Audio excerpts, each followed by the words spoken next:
मैं प्रिया मेहरा। आज मैं एनसीईआरटी की किताब कक्षा 6 का दूसरा पाठ आपको समझाने जा रही हूँ। इससे पहले मैंने आपको पाठ 1 का शब्द परिचय समझाया। उस पाठ में हमने पुल्लिंग शब्दों के बारे में पढ़ा कि अगर कोई शब्द पुरुष जाति का है तो उसके लिए हम एक वचन, द्विवचन और बहुवचन में किस प्रकार उसका वाक्य में प्रयोग करेंगे। अगर कोई एक बालक है तो हम बोलेंगे बालक के बाद विसर्ग लगा देंगे तो वो बन जाएगा बालकः। इसका मतलब होता है एक बालक। अगर दो बालक है तो हम बोलेंगे बालकौ। क बालकौ के बाद बालक के बाद औ की मात्रा लगा देंगे। और अगर बहुवचन है तो बालकः, बालक के बाद आ की मात्रा लगा के विसर्ग लगा देंगे। फिर उसी पाठ में हमने पढ़ा कि अगर कोई लड़का है और हमें यह बोलना है तो हमें बोलना पड़ेगा एषः बालकः। अगर यह बालक है तो हमें बोलना पड़ेगा एषः बालकः। और अगर दो बालक है तो हमें बोलना पड़ेगा एतौ बालकौ। और अगर बहुत सारे बालक हैं तो हमें बोलना पड़ेगा एते बालकः। और अगर बहुत चीज़ दूर है तो दूर के लिए हम वह बोलते हैं हिंदी में।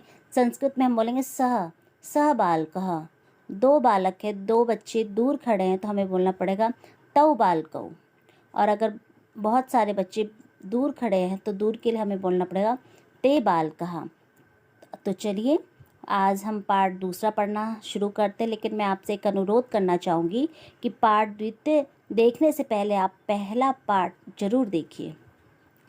पाठ का नाम है शब्द परिचय, यानी कि इस पाठ में हम शब्दों के परिचय के बारे में जानेंगे।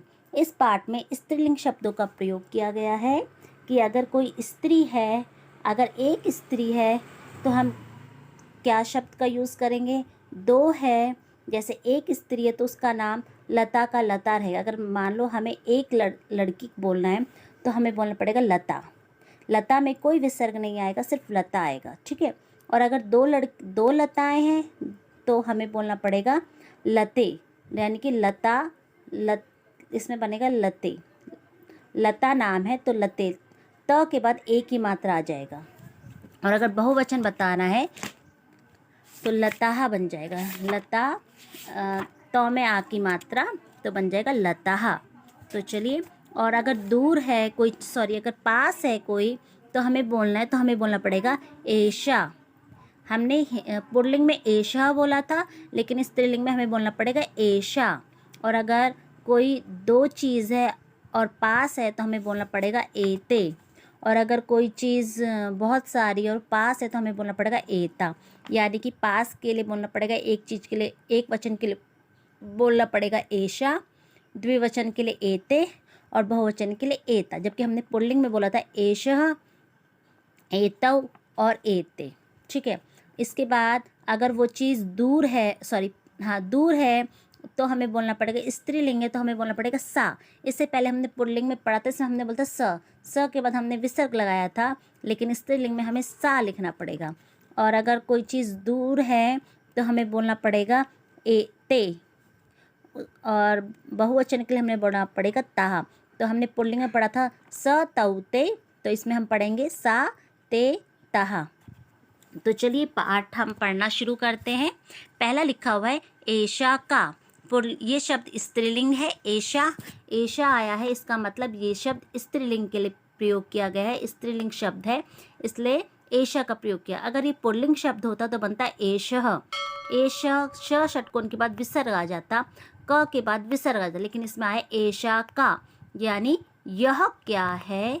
एषा दोला, यह झूला है। एषा पास के लिए आता है और स्त्रीलिंग के लिए प्रयोग हुआ है। दोला मतलब होता है झूला, यह झूला है।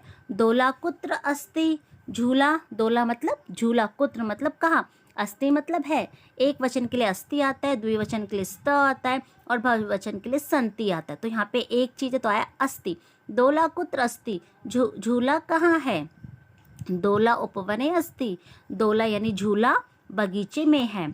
एषा मैं आपको दोबारा बताऊंगी, जो हमने पैराग्राफ पढ़ा ये स्त्रीलिंग शब्दों के लिए प्रयोग हुआ है और ये पास की चीज़ के लिए आया है। यहाँ पे झूले के लिए एषा शब्द का प्रयोग किया गया है कि यह क्या है। तो झूला शब्द जो है स्त्रीलिंग का है, तो यहाँ पे यह क्या है के लिए बनेगा एषा का, और एषा दोला, यह झूला है, दोला कुत्र अस्ति, झूला कहाँ है, दोला उपवने अस्ति, झूला बगीचे में है। फिर इसके बाद हम एते वाला पढ़ेंगे, क्योंकि एषा जो है एक वचन में है और इसका द्विवचन बनेगा एते, यानी कि एषा एक वचन और एते द्विवचन। एते के ये भी पास के लिए है और दो है, तो हमें बोलना पड़ेगा एते के ये दोनों क्या है। किम एते कोकिले, किम मतलब क्या, एते मतलब यह, कोकिले मतलब कोयल। क्या यह कोयल है, ना। एते चटके, नहीं। एते मतलब ये, चटके मतलब चिड़िया, चिड़िया में यहाँ का मतलब गौरैया से लिया गया है, तो हमें बोलना पड़ेगा नहीं यह गौरैया है। चटके किम कुरुतः, चटके मतलब चिड़िया, किम मतलब क्या। अब देखिए यहाँ पे कुरुतः आया था, हमने पढ़ा था जो क्रिया होती है उसके लिए ती त अंति प्रयोग होता है।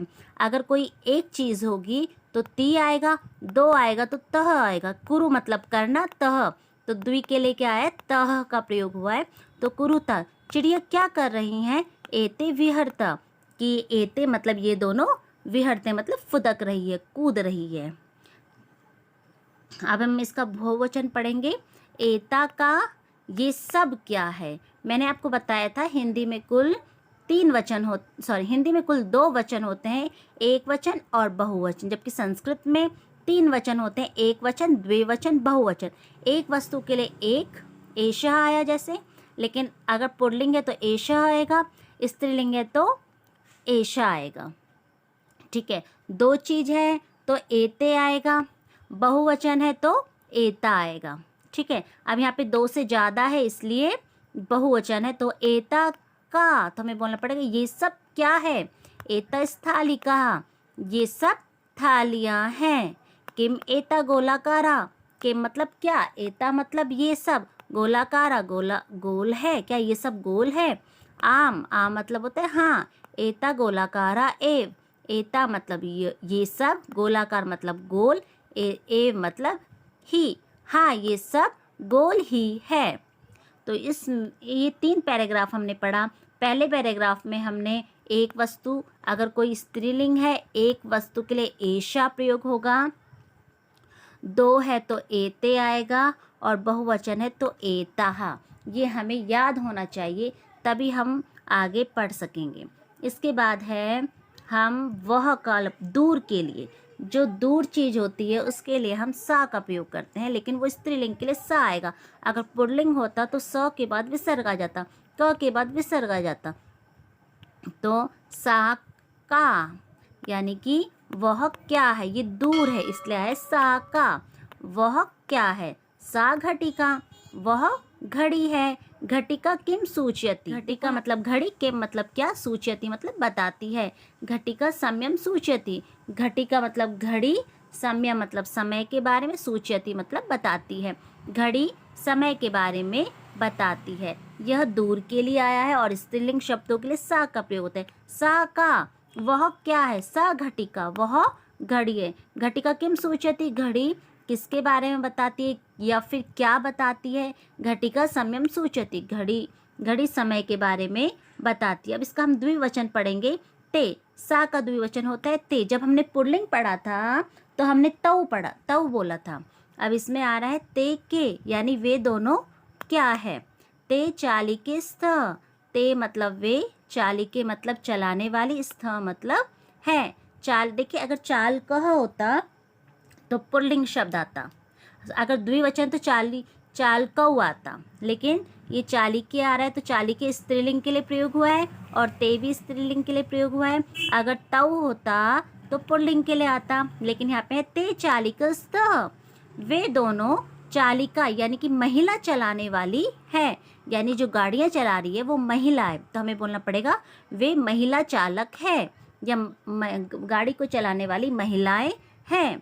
ते किम कुरुता, ते मतलब वे, किम मतलब क्या, कुरुता मतलब कर रही हैं या करती हैं। वे दोनों क्या करती हैं। ते वाहनम चाल्यत, वे वाहनम यानी गाड़ी, चाल्यत मतलब चलाती है। दोबारा देखते हैं। ते के, वे दोनों क्या है। ते चालिकस्थ, वे दोनों गाड़ी चलाने वाली है। अस्ति होता तो है आता, स्त मतलब दो के लिए स्त आता है, और संति बहुवचन के लिए आता है। ते किम कुरुतः, वे दोनों क्या करती है। ते वाहनम चाल्यत, वे दोनों गाड़ी चलाती है। अब इसका बहुवचन देखेंगे ताहा। देखिए पुल्लिंग में स्त्रीलिंग में हमने एक वचन के लिए सा बोला, द्विवचन के लिए ते बोला, और बहुवचन के लिए हमने बोला ताहा। तो ताहा कहा, ता मतलब वे सब, कहा मतलब क्या है। देखिए संख्या 2 से ज़्यादा है तो इसके लिए आया है ताहा का प्रयोग हुआ है। संस्कृत में 2 से ज़्यादा के लिए बहुवचन का प्रयोग किया जाता है। तो ये 3 है, तो ता कहा, वे सब क्या है। ता अजहा, वे सब, अजहा मतलब होता है बकरियां, वे बकरियां हैं। ता किम कुर्वंती, वे सब क्या करती है। कुर्वंती मतलब करती हैं। यहाँ पे कुर्वंती आया है। देखिए कुरु में अंति का प्रयोग हुआ है, इसलिए कुर्वंती आया है। अगर ती होता, सिर्फ ती होता तो एक वचन के लिए आता, तह आता तो द्विवचन के लिए, और अंति आता है बहुवचन के। तो बहुवचन है तो बहुवचन के अनुसार ही शब्द, संज्ञा के अनुसार ही क्रिया का प्रयोग किया जाएगा। अगर संज्ञा एक वचन का है तो एक वचन का प्रयोग होगा, द्विवचन तो द्विवचन, और बहुवचन अब यहाँ पे ताहा है तो क्रिया में अंति लगेगा।